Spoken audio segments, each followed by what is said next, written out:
நாளை நமது நேயர்களுக்கு வணக்கம். நம்முடன் இன்றைய அரசியல் குறித்து பேசுவதற்காக சுந்தரி பாண்டி இருவரும் இணைந்திருக்கிறார்கள். இருவருக்கும் வணக்கம். வணக்கம் சார். இன்னைக்கு நம்ம என்ன தலைப்புல பார்க்க போறோம் தெரியுமாமா?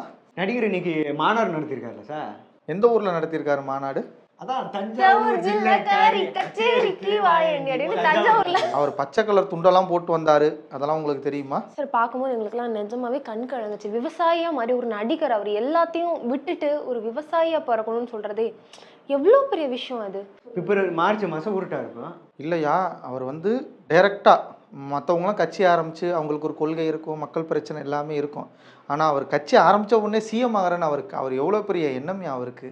மக்களுக்காக எல்லாமே பண்ணணும்னு நினைக்கிறாரா சார்? மக்களுக்காக தான் அவர் வராரு. மக்களோட கஷ்டங்களை தீர்க்கறதுக்காக வராரியா? அவர் வர்றது எல்லாமே டைரெக்டாக ரோடு ஸ்டைல்ஸ் காரில் தான் வருவார். அம்மையா வந்தால் ரோடு ஃபுல்லாக வரும்போதே ரெண்டு பக்கமும் விஜய் வாழ்க விஜய் வாழ்க, 4 பேர் விழுந்து வாரி அதையும் கண்டுக்காம போய் என்ன ஒரு அற்புதமான தலைவர். இதெல்லாம் கட்டுப்படுத்த முடியாத ஒரு தலைவராக எப்படிமா விஜய் ரசிகர்கள் ஏற்றுக்கிறாங்கன்னு தெரிலம்மா. நீங்கள் விஜய் கடந்து வந்த பாதையெல்லாம் பார்த்தீங்கன்னா, நமக்கு விஜய்னு ஒரு ஆள் விக்கிரவாண்டியில் ஆரம்பிச்சாருமா, அங்கே ஆரம்பிச்சிச்சுமா உயிர் சேதம். அதுக்கப்புறம் தொடர்ந்து இன்னைக்கு கூட ஒரு சம்பவம், அது நம்ம வாழ்க்கையில் நடக்கக்கூடாத ஒரு சம்பவம். ஒரு கல்லூரி மாணவர் வண்டியை ஃபாலோ பண்ணி போய் பைக்கில் இருந்து விழுந்து அவங்க அப்பா அழுகிற விஷயங்கள்லாம் நம்ம கண்ணுக்குள்ளே அப்படியே இருக்குமா. இதை ஏமா ஒரு தலைவர் அவரால் கட்டுப்படுத்த முடியுங்கிற ஒரு கேள்வி மட்டும் ஒவ்வொரு விஜய் நடக்கிற ஒவ்வொரு கூட்டத்துக்கும் நம்ம தமிழ்நாட்டில் அது ஒரு எடுபட்டுக்கிட்டே வருதுமா. அவர் தான் சொல்றாரே சார், நான் வண்டியில போகும்போது என்னை ஃபாலோ பண்ணி வராதீங்கன்னு அவர் சொல்லிட்டாரு. சொன்னதுக்கு அப்புறமும் தொண்டர்கள் பண்றதை ஒரு தலைவனால எப்படி தடுக்க முடியும்? தொண்டர்களை கட்டுப்படுத்தணும்லம்மா ஒரு தலைவன். நம்ம சொன்னோம்னா இப்போ அஜித் என்ன சொன்னார், எனக்கு ரசிகர் மன்றமே வேணான்னு சொன்னார். ரசிகர்கள் கேட்டுக்கிட்டாங்கல்ல. அவர் ஸ்க்ரீனில் மட்டும்தான் அவர் என்ன சொல்கிறாரு, ஸ்க்ரீனுக்கு பாலாபிஷேகம் பண்ணாதீங்க, கட் அவுட்டுக்கு பாலாபிஷேகம் பண்ணாதீங்கன்னு சொல்கிறாரு. கேட்டுக்கிட்டாங்கல்ல. அது மாதிரி தாம்மா ஒரு தொண்டனை ஒரு தலைவருங்கிற கட்டுக்குள்ளே வைக்கணுமா. இப்போ கரூர் சம்பவம் நடந்துச்சு, மறக்க முடியாத ஒரு சம்பவம். தமிழ்நாட்டில் அது ஒரு இருண்ட ஒரு சூழ்நிலையை அன்றைக்கி உருவாச்சு. 42 பேர் உயிரிழப்பு. அதுக்கப்புறம் இவர் போய் என்னம்மா பண்ணார்? அந்த குடும்பத்தை போய் நேரில் சந்திச்சாரா? இல்லை இப்போ அரசு உயிரிழந்தவுடனே அரசு சொன்னிச்சு ஒரு குடும்பத்திற்கு 10 லட்சம் தரேன்னு சொன்னாங்க. இவர் அதுக்கு என்ன பண்ணார்? இவருக்கு பதிலாக என்ன சொன்னார்? 20 லட்சம் தரேன்னு சொன்னார். அந்த 20 லட்சம் உண்மையிலே இவர் இறக்கப்பட்டு தான் கொடுத்தாரா, இல்லை அந்த பெயரை மறைக்கிறதுக்கு கொடுத்தாரா? அந்த குடும்பத்தை போய் அவர் பார்த்துருக்கணும்லம்மா. அந்த குடும்பத்தை அங்கே வர சொல்லிட்டார்ல சார். ஆமா, அது ஒரு தலைவனா. நீங்கள் இப்போ தாவேகா தொண்டர்கள் சொல்கிறாங்க, அரசியலுக்கு வர்றதுக்கு முன்னாடி விஜய் அனிதா உயிரிழந்த போது வீட்டுக்கு போய் பார்த்தாரு, கள்ளக்குறிச்சியில் உயிரிழக்கும் போது வீட்டுக்கு போய் பார்த்தாரு. அரசியலுக்கு வந்துட்டோம் அப்படின்னா நமக்கு எல்லாமே ஒன்றுதாம்மா. ஏன் வீடாக இருந்தாலும் பழைய அரசியல்வாதிகள்லாம் நீங்கள் பார்த்தீங்கன்னா காமராஜர்லாம் கர்ம வீரர்னு சொல்லுவாங்க. அவர் வச்சிருந்த துணிகள், அவர் வச்சிருந்த கடைசி காசுக்கெல்லாம் என்னன்னு உங்களுக்கு நல்லா தெரியும். கதர் வேட்டி, கதர் இது, அவ்வளவு நேர்மையாக ஒரு அரசியல்வாதி பண்ணார். ஒரு மக்கள் பிரச்சனைனா மக்களோட வீட்டுக்கு தான் போய் பார்க்கணும். நீ 1008 பிரச்சனைகள் இருந்தாலும் நீ அவன் வீட்டுக்கு போய் பார்த்தா மட்டும்தான் அவன் ஒரு தலைவனாக நம்மளை ஏற்றுக்கக்கூடிய ஒரு சூழ்நிலையில் அவர் இருப்பாங்க. நீ வண்டியில் இன்னைக்கெலாம் ஒரு வண்டியில் போயிட்டுருக்காப்புல, வேனில் காரில் மாரி ஏறி குதிக்கிறாங்க. செல்ஃபி எடுக்கிறதுக்கு ஒருத்தர் வண்டியில் இப்படி தொங்கிக்கிட்டே செல்ஃபி எடுத்துட்டேன்னு சொல்லி போகிறாரு. இது எங்கே போகும்? இந்த அரசியல் எதை நோக்கி போகுது? அணில்கள் துள்ளதானே சார் செய்யும். அணில்கள் துள்றது தப்பு இல்லைம்மா, அது அடுத்தவங்களுக்கு பிரச்சனை வந்துடக்கூடாது. இப்போ என்ன அவர் ஒரு விஜய் என்ன சொல்லுவார், நான் போகிறேன், எனக்கு அரசு இவ்வளோ கட்டுப்பாடு விதிக்குது. அந்த எஸ்ஓபி பற்றிலாம் பேசினார். எஸ்ஓபியை பற்றி பேசுகிறாருல, அப்போ நம்ம கரெக்டாக இருக்கணும்ல. இப்போ கரூர் சம்பவம் முடிஞ்ச உடனே காஞ்சிபுரத்தில் ஒரு கூட்டம் நடந்துச்சு. அதுக்கு இவ்வளோ கூட்டம் வந்துச்சா? அங்கேயும் கெட்ட பேர் ஆயிருன்னு சொல்லிட்டு கூட்டம் வரல. இல்லை, இவ்வளவுக்கும் காரணம் புசி ஆனந்த் அப்படின்னு சொல்கிறாங்கம்மா. இவ்வளோ கூட்டத்தை கூட்டுறதுக்கு என்ன காரணம்? ஏன் ரோடு வழியாக ஏன் கூட்டு வரீங்க? இத்தனை பேர் வாங்க, இங்கே தலைவர் வந்துடுவான்னு இறங்குறதுக்கு எவ்வளோ இருக்குது? இதெல்லாம் விட்டுட்டு ரோடு ஃபுல்லாக போகும்போது விஜய் அப்படியே பைக்கில் துரத்திட்டு போகிறது, அது என்னம்மா ஒரு பெரிய ஒரு இதாக நினச்சிக்கிறாரம்மா. இந்த கையை அப்படி ஒன்று வச்சுக்கிறாருல்ல, ஹார்ட் சார் அது ஒரு தலைவனுக்கு அழகாமா? இவ்வளோ விஷயம், ஒரு 41 பேர் 42 பேர் உயிரிழந்திருக்காங்க. இப்போ அவர் அரை சேதத்தை தொட போறாருன்னு நினைக்கிறேன் உயிரிழப்புல. 50 கிட்ட நெருக்கி வந்துருச்சு. இப்போ இதெல்லாம் அவர் இந்த மாதிரிலாம் பண்ணலாமாம்மா? ஒரு தொண்டனை நம்ம கட்டுப்படுத்தணும். ஓகேவா? நீ உன்னோட கொள்கையா நீ சொல்றியா, நீ ஒரு மக்களுக்கு 4 பேருக்கு ஒரு நல்லது பண்ணு, இவ்வளோ கூட்டம் கூடுறியா, ஒரு மக்கள் பிரச்சனைக்கு ஒரு கூட்டத்தை கூடு, ஒரு ஆர்ப்பாட்டத்தை பண்ணு. ஒரு இடத்துல ஒரு ஹாஸ்பிட்டல் இப்போ ஒரு சேதம் அடைஞ்சிருக்கு, ஒரு ஹாஸ்பிட்டல் இது இருக்குது, இப்போ நீ அங்கே போய் தொண்டர்கள் நீங்கள் போங்க, அதை சுத்தம் பண்ணி கொடுங்க, இதை ரெடி பண்ணுங்க அப்படிங்கிற சொல்லணுமா ஒரு தொண்டன்? சும்மா மைக்கை பிடிச்சிட்டோம், நம்ம எழுதி கொடுக்குறதெல்லாம் பேசுகிறோம் அப்படிங்கிற ஒரு தொண்டனுக்கு அழகே இல்லைம்மா. இதே எம்ஜிஆர் காலத்தில் இதே மாதிரி ஒரு தொண்டன் வண்டியிலையோ இதுலையோ தொட்டிட்டு போனாச்சா அவர் என்ன தெரியுமா பண்ணுவாருமா? அப்பயும் எம்ஜிஆருக்கு நிறைய கூட்டங்கள் தானே எவ்வளோ பெரிய கூட்டம் நடந்துச்சுமா. அவர் சொல்கிறார் எம்ஜிஆருக்கு இணையாக விஜய்க்கு கூட்டம் கூடுதுன்னு இவரே சொல்லிக்கிறாப்புல. ஆனால் அவர் என்ன பண்ணுவார் தெரியுமாம்மா? இறங்கி அந்த ஆள் வண்டியில் தூக்குனா இறங்கி சப்புன்னு அரைஞ்சிருவார். ஏன்னா நீ உனக்கு குடும்பம் குட்டி எல்லாமே இருக்குது, நீ அதை போய் பாரு அப்படின்னு சொல்லி எம்ஜிஆர் சொல்லுவாங்கன்னு அப்போ வரலாறுலாம் இருக்குது. அது மாதிரி ஏன் விஜய் வந்து சும்மா ஒரு பேருக்கு மட்டும்தான் நான் வந்து எம்ஜிஆர் எனக்கு பிடிக்கும், ஜெயலலிதா நான் ரோல் மாடலாக எடுத்துக்கிறேன் அப்படின்னா அப்போ இதையும் அவர் எடுத்துக்கணும்லம்மா. எம்ஜிஆர் அரைஞ்ச மாதிரி இவர் அரைஞ்ச இவரை திருப்பி அரைஞ்சிட மாட்டாங்களா? தலைவனுக்கு ஏதாவது ஒன்றுனா இப்போ ஒரு வழக்கு ஒன்று வந்துச்சு. அந்த வழக்கிலே வந்து தொண்டர்கள் வந்து தனிப்பட்ட விஷயம், கணவன் மனைவிக்குள்ள ஒரு பிரச்சனை வழக்கில் பத்திரிக்கையாளர்ல என்ன கிழிச்சாங்கன்னு உங்களுக்கு தெரியுமா? விர்ச்சுவல் வாரியர்ஸ் அப்படிங்களா? ரொம்ப கீழ்மட்டம் தரமாக என்ன சொல்கிறது, நம்மளை ரொம்ப விமர்சனம் பண்ணாங்க பத்திரிக்கையாளர். கேட்குற முடியாத வார்த்தைகள்லாம் சொன்னாங்க. இதுக்கு சென்னை பத்திரிக்கையாளர் சங்கம் கூட கண்டிச்சிருந்துச்சு, இந்த மாதிரிலாம் பேசுகிறாங்க அப்படின்னு. இதையே அவங்க வந்து ஒரு பெரிய விஷயமா நினச்சிக்கிறாங்க. அப்புறம் வந்து விஜய் அண்ணன் அடித்தார்னா அதை கூட என்ன சொல்லுவாங்க, என்னை தலைவர் தொட்டுட்டாரு, என்னை தலைவர் தொட்டு பார்த்துட்டாரு அப்படின்னு சொல்லிட்டு அதை வந்து அவங்க புகழாக தான் எடுத்துக்குவாங்களே தவிர்த்து திருப்பிலாம் அடிக்க மாட்டாங்க. அப்போ ஒரு கணத்தாக இருந்தாலும் மறுகணத்தை காட்ட கண்டிப்பாக ஏசுனதராக மாறிடுவாங்க தொண்டர்கள். ஏடிஎம்கேவும் டிஎம்கேவும் ஒன்றுக்குள்ளே ஒன்றா டீலிங் பேசிட்டு தான் டிவிக்கே அட்டாக் பண்ணுறா. இன்றைக்கி தஞ்சை மாநாட்டில் பேசியிருக்காரு. அவங்க 2 பேரும் எதிர்க்க அளவுக்கு ஒரு பெரிய ஆள் ஆகிட்டாரா? அப்படி அவர் மனசுக்குள்ளே நினச்சிக்கிறாரியா? நினைப்பு தான் எல்லாமே. ஆமையா, இப்போ காங்கிரஸ் வரலைன்னு சொல்லிட்டு ஒரு துக்கத்தில் இருக்காரியா? காங்கிரஸ் வந்துருந்துச்சுன்னு வச்சுக்கோங்க அவங்க கூட்டத்துக்கு அவர் அதை பேசியிருக்க வேண்டிய அவசியம் இல்லை. இப்போ என்னாச்சு அப்படின்னா அவருக்கு காங்கிரஸ் வர வேண்டிய இது வந்து திமுக கூட கூட்டணி கிட்டத்தட்ட உறுதியாயிடுச்சு. அதனால என்னாச்சுன்னா விஜய் என்ன பண்ணிட்டாரு, ஆகா நம்ம யார் வராத விரக்தியில் யார் அடிக்கிறதுன்னு தெரில. அதனால் என்ன பண்ணுறாருன்னா, நீங்கள் தான் மாறி ஆட்சி போடுறீங்க, நாங்கள் தான் மாறி ஆட்சிக்கு வரோம்னு சொல்லிட்டு சம்மந்தமெல்லாம் சப்பக்கட்டுறன்னு சொல்லுவாங்கல்ல, சப்பக்கட்டுற வேலையை தான் இப்போ விஜய் பார்த்துட்டு இருக்காப்புல. தேர்தல் வாக்குறுதியாக இன்னைக்கு தஞ்சையில் வந்து நியாய விலைக்கடையில் பெண்களுக்கு பெண்களாகவும் ஆண்களுக்கு ஆண்களாகவும் இருக்கப்படும் அப்படின்னு சொல்லி அவர் பேசியிருக்காரு. இதெல்லாம் எப்படி பாருங்க. அவர் ஆட்சிக்கு வரட்டும். ஓகே, ஆட்சிக்கு வந்தால் அவர் சொல்கிற தேர்தல் வாக்குறுதியை செயல்படுறதுக்கு அவர் வந்து முயற்சி எடுக்கட்டும். சும்மா வீட்டுக்குள்ளே உட்காந்துக்கிட்டு ஓகேவா, நான் பனையூர் தஞ்சாவூர், பனையூர் கரூர், பனையூர் சேலம் இப்படி போகிறவருக்கு ரேஷன் கடையை பற்றி என்ன இருக்குது? ஆட்சிக்கு வந்தால் அதை செஞ்சால் நம்ம வரவேற்போம். என்ன இப்படி சொல்றீங்க? மக்களுக்காக பண்ணலனாலும் சொல்றீங்க, மக்களுக்கான அற்புதமான தேர்தல் வாக்குறுதிலாம் கொடுத்துருக்காரு, கொடுத்தாலும் இப்படி சொல்றீங்களே. ஆமாம், இப்போ நம்ம தமிழ்நாட்டில் 2 கட்சி தான், ஒன்று அதிமுக திமுக. ஒரு மாற்று சக்தியாக வரேன்னு சொல்லிட்டு தான் இவர் வந்தார். மாற்று சக்தியாக வரவர் நம்ம என்ன பண்ணணும்? கடலுக்குள்ள பூந்துலாம் வருவார் அவர் ஏற்கனவே சுறாபுரத்தில் உள்ள பூந்து வந்திருக்காரு. அதை திருப்பி அவர் ஒருவேளை இன்னைக்கு எழுதி கொடுத்தவர் அப்படி எழுதி கொடுத்துருக்காரு போல். அதனால் அவர் அந்த மாதிரி டைலாக்லாம் பேசுகிறாரு.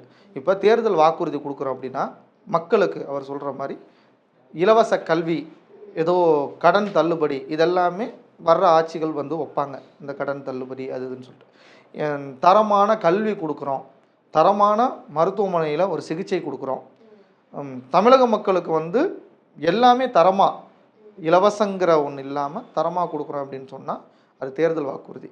இவர் ஒரு நல்லது கெட்டதுக்கு எல்லாத்துக்குமே பனையூரில் தான் இருந்து இது பண்ணுறாரு. இவர் வந்து களத்துக்கு வரட்டும். களத்துக்கு வந்ததுக்கப்புறம் அந்த தேர்தல் வாக்குறுதி செல்லுமா செல்லாதான்னு மக்கள் தான் முடிவு பண்ணுவாங்க. ஏழை மக்களுக்காகத்தான் அவங்க கண்ணீரை துடைக்க ஒரு தலைவனாக உருவெடுத்திருக்கேன்னு சொல்லி பேசியிருக்காரு. இதை என்ன பண்ணுறதுன்னா, படத்தில் இது மாதிரி விஜய் வந்து சிஸ்டர் சென்டிமெண்ட்ஸ்னால் ரொம்ப கண் கலங்கிடுவார். நம்மளும் பார்க்குற நம்மளும் கண் கலங்கிடுவோம். ஸோ விஜய் அந்த மாதிரி ஒரு ஒரு ஒரு ஒரு ஒரு கேரக்டர். அவர் நம்ம எல்லாமே ஸ்க்ரீனில் அப்படி தான் பார்த்துருக்கோம். நானாக இருந்தாலும் சரி, என் குடும்பத்தில் அனைவருமே விஜயை வந்து நம்ம ஒரு ஸ்க்ரீனில் பார்த்தோம்னா கண் கலங்குவோம். ஸோ நமக்கு பக்கத்தில் இருக்கும்போது நமக்கு ஆறுதல் சொல்லிக்குவாங்க. ஸோ அது மாதிரி நம்ம ஆறுதல் தான் சொல்லிக்கணும்.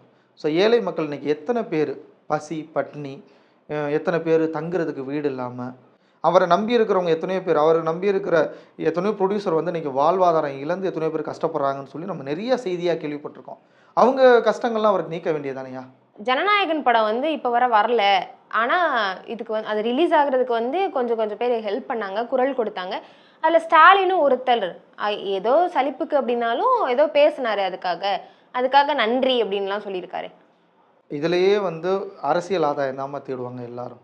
ஜனநாயகன் ஒரு படம் வந்துச்சு. அந்த படம் உண்மையிலே அந்த படம் யாருக்கு பெரிய நட்டம் தெரியுமா? அந்த படத்தை ப்ரொடியூசருக்கு. இது சம்மந்தமாக அந்த படம் ரிலீஸ் ஆகாததுக்கப்புறம் விஜய் வந்து இன்றைக்கி தான் வந்து வாயை திறந்து ஜனநாயகன் அந்த படத்தையே சொல்லியிருக்காரு. ஆனால் இன்றைக்கி படத்தை பற்றி பேசியிருக்காரு அப்படின்னா அவர் ஏதோ அந்த படத்தில் நடிச்சிருக்குன்னு அவருக்கு ஒரு நினைப்பு இருக்குது போல். அதனால் அந்த படத்தை பற்றி பேசியிருக்காப்புல. அந்த படத்தால் உண்மையிலே பாதிக்கப்படுறது இந்த ப்ரொடியூசர் தாம்மா. இப்போ அந்த படம் வருமா வராதாங்கிற ஒரு நிலைமைக்கு தள்ளப்பட்டுருச்சு. ரெண்டாவது மக்கள் அதை அந்த ரசிகர்களுமே அதை மறந்துட்டாங்க. விஜயை பார்க்குற கிரேஸில் தான் மக்கள் இருக்காங்க தவிர்த்து அந்த படம் வந்தால் வரலையா என்னன்னு சொல்லி மக்கள் அதை பெருசாக எடுத்துக்கல. ஒருவேளை எலெக்ஷன் 2026 எலெக்ஷன் முடிஞ்சிச்சுன்னா விஜய் ஜனநாயகத்துக்கு அப்புறம் வேறு படங்கள் நடித்தா மக்கள் வந்து நினைக்கக்கூடிய வாய்ப்புகள் இருக்கும். சார் அதான் அவர் சொல்றாரு, மதுரை தெற்கு விஜய், மதுரை வடக்கு விஜய், அதனால எல்லாத்துலேயும் அவரே நிற்பாரு. அவரே நிற்கிறது வாய்ப்பு இல்லாமல் யாருமா ஓட்டு போடுறது? ஆனால் ஓட்டு விஜய்க்கு வந்து ஓட்டு இருக்குமா? நான் இல்லைன்னா சொல்லுவேன். விஜய்க்கு வந்து ஓட்டு இருக்குது. நோட்டால் கொடுத்துற ஒரு ஓட்டும் விஜய் கொடுத்துற ஓட்டும் ஒன்று தான் அப்படின்னு நான் பார்க்குறேன். ஏன்னா விஜய் வந்து திமுகவை எதிர்க்கணும், திமுக தான் என் எதிர்ப்பு அப்படின்னா அவரால் அதை செய்ய முடியாது. நம்ம கர்ம வீரர் காமராஜரை தோக்கடித்த இயக்கம் திமுகன்னு எல்லாருக்கும் தெரியும். அவ்வளோ பெரிய இயக்கத்தை விஜய் வந்து எதிர்த்துருவேன், விஜய்க்கும் வந்து டிவிகேவுக்கும் டிஎம்கேவுக்கும் தான் போட்டி அப்படின்னு அவர் சொல்கிறதே ஒரு நகைப்புக்குரியதை தான் நான் பார்க்குறேம்மா. அவர் ஒரு பலமான கூட்டணியில் சேரணும், சேர்ந்து போட்டியிட்டால் மட்டும்தான் அவரை வந்து அந்த வெற்றி பெற முடியும். கர்ம வீரரே வந்து திமுக தோக்கடிச்சுன்னு சொன்னீங்க, ஆனால் திமுகவே வந்து எம்ஜிஆர் தோக்கடிச்சார்ல. இப்போ எம்ஜிஆரை வந்து ஃபாலோ பண்ணி தான் இவரும் நடத்துறாரு.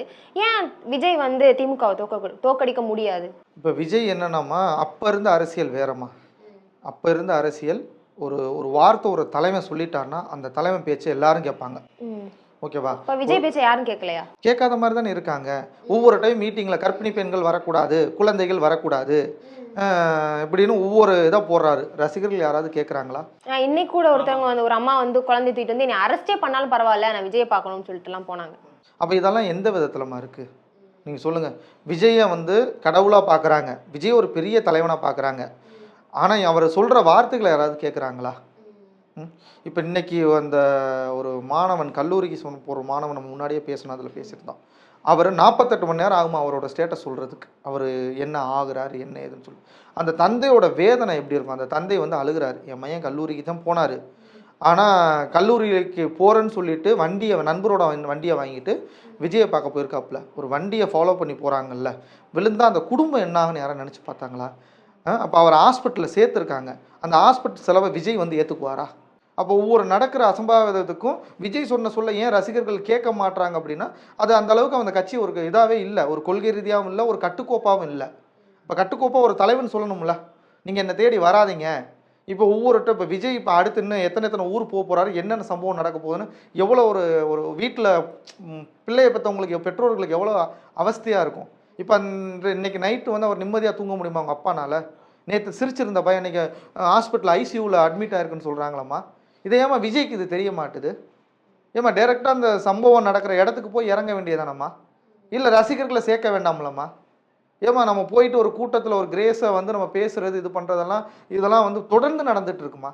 1-2 நடக்கலை, இந்த விஷயங்கள் தொடர்ந்து நடக்குது. அவர் போனாவே ஏதோ ஒரு அசம்பாவிதம் நடக்கிற ஒரு சூழ்நிலைக்கு உருவாக்கி வச்சுருக்காங்க ரசிகர்கள். விஜயும் சரி, இப்போ அவரை கட்டுக்கோப்பாக கொண்டு வரணும். அரசை மட்டும் குறை சொல்கிறாங்கல்ல, எங்களுக்கு கட்டுக்கோப்பு இல்லை, எங்களுக்கு இது பண்ணுங்க அதை பண்ணுங்க அப்படின்னு சொல்கிறாருலம்மா. அப்போ இவர் கட்டுக்கோப்பாக அதை ஃபாலோ பண்ணணும்லம்மா. வீட்டிலேருந்து கிளம்புறாரு, கிளம்பும் போதே போகும்போதே நம்ம இத்தனை மணிக்கு இங்கே வந்துடுவேன், ரசிகர்கள் இங்கே வந்துருங்க. யாரும் மரத்தில் ஏறி இன்றைக்கி நிற்கிறாங்க, ஒருவேளை மரத்தில் வந்து விழுந்தா என்னமா ஆகும்? அவரு போற வழியில ஷோ காட்டுறாரு, முன்னாடி பின்னாடி சீட்ல இருந்து முன்னாடி இறங்கி உட்கார, அதுக்கு ஒரு ஸ்டாப்பை போடுறாரு. அப்போ இதெல்லாம் வந்து திட்டமிட்டு பண்ணுறாரா விஜய்னு ஒரு சந்தேகம் எழுதுலம்மா. விஜய் திட்டமிட்டு இதெல்லாம் பண்ணுறாரா? நம்மளை வந்து முன்னிலைப்படுத்தணும்னு சொல்லி பண்ணுறாரா? தேட்டர்லே அவ்வளோ ஒரு விஜய் படம்னா எவ்வளோ கூட்டம் இருக்கும் எல்லாமே எல்லாத்துக்கும் தெரியும். அதுலேயே நம்மளால் கட்டுப்படுத்த முடியாது. இது அவர் புதுவெளிக்கு வராரு, புதுவெளிக்கு வரும்போது நம்ம வந்து அதை கரெக்டாக ஒரு லைனப்பில் கொண்டு போனாதே அது கரெக்டாக நடக்கும். நீங்கள் சொல்கிறதெல்லாம் வச்சா இப்போ விஜய் ஆட்சிக்கெலாம் வந்தால் தமிழ்நாடு வந்து வேறு மாதிரி ஆகிடும் போலே. அம்மா ஜெயலலிதா அம்மா இருந்தாங்க, அவங்க வந்து முடியாத சமயத்தில் ஹெலிகாப்டரில் போய் பிரச்சாரம் பண்ணாங்க. அதே மாதிரி தான் ஒவ்வொரு ஊர் அவங்களால ரோடு வழியாக போக முடியாதுன்னா ஒவ்வொரு இடமா போய் ஹெலிகாப்டரில் வந்து பிரச்சாரம் பண்ணாங்க. விஜய்கிட்ட ஒரு ஜெட் இருக்குது, பாயிண்ட் டு பாயிண்ட் போய் அவனால் பிரச்சாரம் பண்ண முடியும். அவர் வந்து என்ன ஆகுதுன்னா, இந்த ரசிகர்களை கவர்றதுக்காக அவர் ஒருவேளை அந்த வண்டியில் போகிறாரோ அப்படிங்கிற ஒரு எண்ணம் நமக்கு தோணிக்கிட்டே இருக்குது. ஸோ ரசிகர்களை நம்ம வந்து கவர்ந்துக்கிட்டே இருக்கணும். ஸோ அது மாதிரி ரசிகர்கள் எப்படி விஜய் மேலே ஒரு ஒரு அவருக்கு ஒரு போதை ஆயிடுச்சு போல போதை ஆயிடுச்சு, அதே மாதிரி ரசிகர்களுக்கு எப்படி விஜய் வந்தாவே விஜயை பார்த்தாவே ஒரு போதை கிடைக்குதோ, அதே மாதிரி விஜய்க்கும் இந்த மாதிரி ரோடு வழியாக போனால் ரசிகர்களை பார்க்குறது, இந்த ஹார்ட் சிம்பிள் காமிக்கிறோன்னா ஒரு போதையாகவே ஆகிக்கிட்டு இருக்கு. ஸோ ஆட்சிக்கு வராதுக்கு முன்னாடியே விஜய் இப்படி பண்ணுறாரு. இதே ஒரு சின்ன சின்ன விஷயங்கள் அவரால் வந்து கண்ட்ரோல் பண்ண முடியலை, கட்டுப்படுத்த முடியலை. அவர் பேச்சே வந்து யாரும் கேட்கல. இப்போ இதே ஒரு ஆட்சி அதிகாரத்துக்கு வந்தால் தமிழ்நாடு எப்படி மாறப்போகுதுன்னு இது முடிக்க நமக்கு யாருக்கும் தெரியலை. ஸோ அதனால் விஜய் வந்து எடுக்கக்கூடிய முடிவுகள் ஒவ்வொன்றும் யாரை பாதிக்கும் அப்படின்னா தனிப்பட்ட ஒரு குடும்பத்தை தான் பாதிக்குமே தவிர்த்து அவர் குடும்பத்தை பாதிக்கப்பட போகிறது கிடையாது.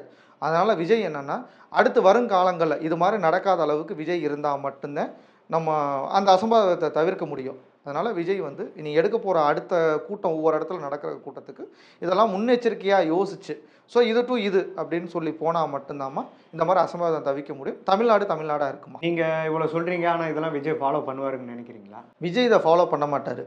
ஏன்னா விஜய் வந்து அந்த போதைக்கு அடிக்ட் ஆகிட்டார். ஸோ விஜய் வந்து என்னென்னா நமக்கு ஸ்டேஜில் பேசுகிறது, திடீர்னு நீங்கள் விஜய் நல்லா பேசுகிறத பார்த்தீங்கன்னா ஒரு பக்கம் கத்தி பேசுவார், திடீர்னு அமைதியாருவார். ரசிகர்களை குசிப்படுத்துறதுக்கு பேசுகிற மாதிரி இருக்கும். எந்த இடத்துல கேப் விடணும், எந்த இடத்துல வந்து ரசிகர்களை கவரணும், ஒரு ஸ்பீச் அது மாதிரி தான் இருக்கும். அது மாதிரி விஜய் இதுக்கு அடிக்ட் ஆகிட்டாப்புல. அதனால் விஜய் இதை மாற்றிக்கிட்டால் மட்டும்தான் அரசியலில் நிலைக்க முடியும். விஜய் மாற்றிக்கல அப்படின்னா அரசியலில் அவரால் ரொம்ப நாளைக்கு ஜெயிக்க முடியாது. இதேபோல் பல்வேறு அரசியல் தகவல்களுடன் நாளை சந்திப்போம். நன்றி. நன்றி.